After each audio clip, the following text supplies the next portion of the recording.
Good morning.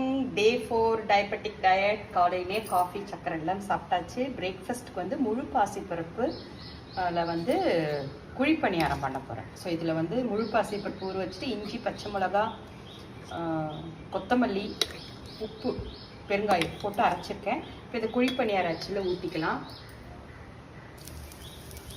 ஊற்றியாச்சு. இது நம்ம பெசரட்டு தோசையாக தோசைக்கல்லில் கூட ஊற்றலாம்.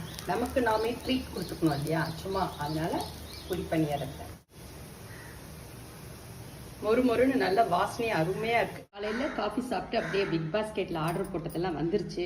ஸோ இந்த வாரத்துக்கு வேண்டியான இந்த சுண்டல் வகைகள், வந்து இந்த புரோக்கன் மீட்டு இதெல்லாம் வாங்கி வச்சாச்சு. கொஞ்சம் வெஜிடபிள்ஸ் எசென்ஷியல்ஸ்லாம் வந்து கேபிஎனில் கோவை பழமுதிர் நிலையத்தில் போட்டேன், அதுவும் வந்துருச்சு. வெங்காயம், நாட்டுக்காளி, தேங்காய், கொத்தமல்லி, வெண்டைக்காய், பச்சை மிளகா, வெள்ளை பூசணிக்காய் ஜூஸ் பண்ணலாம். அப்புறம் பரங்கிக்காய், இஞ்சி, வெள்ளரிக்காய், காளான். இன்னைக்கு மோர் எலுமிச்சம்பழம் இல்லை, இன்னைக்கு இளநீர் தான். Break.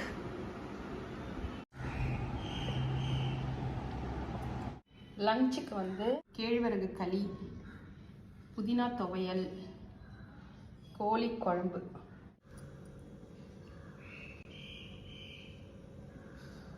Evening tea time snack வந்து பட்டாணி சுண்டல் பண்ணியிருக்கேன். அது கூட வந்து கேரட் துருவல் கொஞ்சம் போட்டுக்கலாம், மாங்காய், வெங்காயம், கொத்தமல்லி, சக்கரை இல்லாத டீ. டே 4 டயபெட்டிக் டயட். பாய். வீடியோ பிடிச்சிருந்தா சேனலை சப்ஸ்கிரைப் பண்ணுங்கள்.